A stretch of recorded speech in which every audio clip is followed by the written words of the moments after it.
students, as we are running pH calculation series, okay, so that today's lecture will be about pH calculation of monoprotic weak acid, pH calculation of monoprotic weak acids mixtures. Okay, that means we have number of mixtures of weak acid and that will be monoprotic. Okay, previous lecture में हमने देखा था weak acid के pH calculation का तरीका, but एक single weak acid था और उस पर हमने ओस्टोल डाइल्यूशन लॉ अप्लाई कर दिया था. ओके, ठीक. लेट अस सपोज अपने पास दो वीक एसिड है, एक HA and second one is HP. ठीक, दोनों वीक एसिड है, दोनों का डिसोसिएशन वीक फॉर्म में, दैट मीन्स इक्विलिब्रियम फॉर्म में होगा. इसके डिसोसिएशन कांस्टेंट को आप K1 ले लो और HB के डिसोसिएशन कांस्टेंट को K2. Okay, let's start dissociation of these acids. Okay, HA अगर डिसोसिएट होता है बच्चा तो किस फॉर्म में होगा? H plus and A minus. ठीक, this is first dissociation constant K1. Let us suppose 0 time पे HA का जो अमाउंट था C1 कॉन्सेंट्रेशन, तो T टाइम पे इसमें से आपने डिसोसिएट कर दिया suppose X amount. H plus कितने अमाउंट में फॉर्म होगा बच्चा? X एंड A माइनस भी कितने? X अमाउंट में. Okay, and about second acid HB जो सेकेंड एसिड है वो भी सिमिलर मैनर में डिसोसिएट होगा H plus and B minus. It's concentration है 0 time is C2 and C2 में से आपने जब Y अमाउंट डिसोसिएट किया तो H प्लस कितना फॉर्म होगा? Y एंड B कितना फॉर्म होगा? Y. Okay, since we are doing this experiment in same container, तो अब H प्लस का जो अमाउंट है वो कितना हो गया? H प्लस का अमाउंट अब बढ़ के हो गया X प्लस Y एंड यहाँ से Y प्लस X. ठीक, this is the case of simultaneous equilibrium. बच्चा इस जब एक ही कंटेनर में आप काम करते हो और कॉमन आयन बन जाते हैं तो वहाँ पे साइमल्टेनियस इक्विलिब्रियम अप्लाई होता है. ठीक, ओके. अब हमें तो पीएच निकालना है, पीएच कैलकुलेशन काम कर रहे हैं. ओके, तो पीएच के लिए हमें किस पे डिपेंड होना है? For pH we have to depend on H plus concentration, that is we have to take negative logarithm of H plus.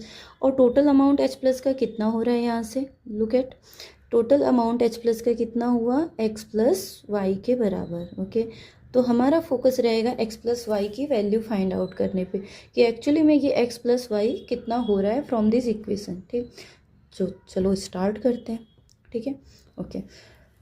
तो अगर आपने केमिकल इक्विलिब्रियम चैप्टर पढ़ा है तो आपको पता होना चाहिए कि Ka1 इज इक्वल टू कितना? Concentration of product upon reactant, that means X into x plus y upon C1 minus X. Okay, and Ka2 कितना होगा? Ka2 will be equal to Y into x plus y upon C2 minus y. ठीक, अब हम यहाँ पे फिर से assumption लेंगे कि डिसोसिएशन बहुत कम वीक हो रहे हैं. ओके, डिसोसिएशन वीक यानी कि वीक एसिड ऑलरेडी हैं तो इनका डिसोसिएशन स्मॉल हो रहा होगा. ठीक, assumption is that dissociations are week.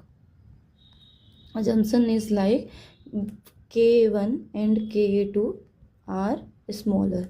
ठीक, आर स्मॉल. अगर ये स्मॉल है तो डिसोसिएशन कम हो रहा होगा, और अगर डिसोसिएशन कम होगा तो बच्चा आप C1 माइनस एक्स की अमाउंट क्या कर सकते हो?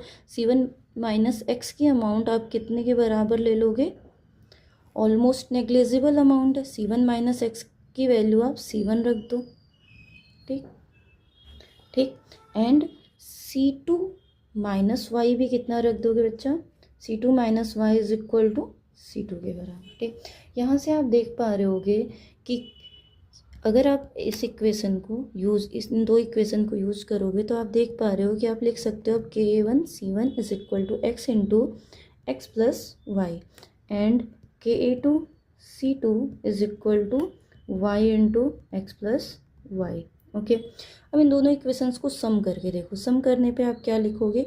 Ka1 C1 plus Ka2 C2 is equal to X plus y into x plus y. Okay, क्या लिखा? आपको क्या मिला यहाँ से? X प्लस वाई का whole square is equal to Ka1 C1 plus Ka2 C2. ठीक, तो यहाँ से X प्लस वाई कितना हो गया? X plus y is equal to root Ka1 C1 plus Ka2 C2, और हमें X प्लस वाई ही तो चाहिए था. हम किस पे फोकस कर रहे थे? देखो, H प्लस आयन कॉन्सेंट्रेशन के लिए हमें क्या फाइंड आउट करना था? X plus y. ठीक, तो X प्लस वाई की वैल्यू हमें मिल गई. X प्लस वाई यानी कि we have H plus value X plus y. Okay. अब इसका नेगेटिव लॉग यानी कि पी एच क्या होगा, P H is equal to negative log of this H plus, negative log of this H plus, negative log लेके देखिए इस value का, negative log of root Ka1C1 plus Ka2C2, क्या formula मिलेगा, P H is equal to half P H is equal to half, P H is equal to half. Okay, नहीं आप इतना अब जाने की ज़रूरत नहीं है, हमें इतना आगे अब जाना ही नहीं है। एक्स प्लस वाई, ठीक, इस वैल्यू को सॉल्व कर लीजिए आप, किसको, K1C1 प्लस K2C2 को सॉल्व कर लीजिए और उसको यहाँ पे पुट कर दीजिए negative log of H plus, यही हमारा H plus P H value हो जाएगी, यही पी एच वैल्यू अपनी मिल जाएगी किसके लिए, for the mixture of weak acid. Got it, I hope आपको समझ में आया होगा। अगर सिमिलरली आपके पास में वीक बेस है, सिमिलरली आपके पास वीक बेस का मिक्सचर है, ठीक, वीक बेस भी कौन से, मोनोहाइड्रोक्सी वीक बेसिस, ठीक, if we have mixtures of weak base, ठीक, तो वहाँ से आप क्या निकालोगे बेटा, O H minus ion concentration, वो कितना आएगा, √Kb1C1 प्लस Kb2C2, ठीक, बेस के लिए भी आपको सेम तरीके से सॉल्व करना है, ठीक। अच्छा, एक बात और देखना, यहाँ से इन इक्वेशन पे अगर आप गौर करो, इन इक्वेशंस पे, तो ए माइनस आयन का कॉन्सेंट्रेशन कितना है, एक्स के बराबर, क्वेश्चन ये भी आता है, अभी आने वाले दिनों में हम क्वेश्चंस भी देखेंगे, ए माइनस का कॉन्सेंट्रेशन कितना हो रहा है बेटा, एक्स के बराबर, ठीक। तो दैट मीन्स अगर आपसे कॉन्सेंट्रेशन ए माइनस आयन का पूछा जाए तो जो आपने एक्स की वैल्यू निकाली है वो रख दोगे, एंड बी माइनस का कॉन्सेंट्रेशन कितना होगा, वाई के बराबर होगा, ठीक, एंड एच प्लस तो आप देख पा रहे हो कितना है, एक्स प्लस वाई के बराबर, ठीक। तो एक तो आपको ये equation x plus y is equal to this Ka1, एक second, x plus y is equal to Ka1C1 plus Ka2C2, ये ध्यान रखना है। और अगर आप डिवाइड करो Ka1C1 अपॉन Ka2C2 करो, डिवाइड करोगे तो आपको क्या मिलेगा बेटा, x बाई वाई, ठीक, क्या मिलेगा, x अपॉन वाई, ठीक। एक इक्वेशन ये भी आपको हेल्प करने वाली, ये दो इक्वेशन को अगर आप यूज़ करोगे तो x एंड y की वैल्यू भी आपको फाइंड आउट कर लोगे आप, ओके। सो होप आपको वीडियो समझ में आई होगी, इस पर आप एक दो क्वेश्चंस प्रैक्टिस करिए, कॉन्सेप्ट क्लियर हो जाएगा, ओके, थैंक यू।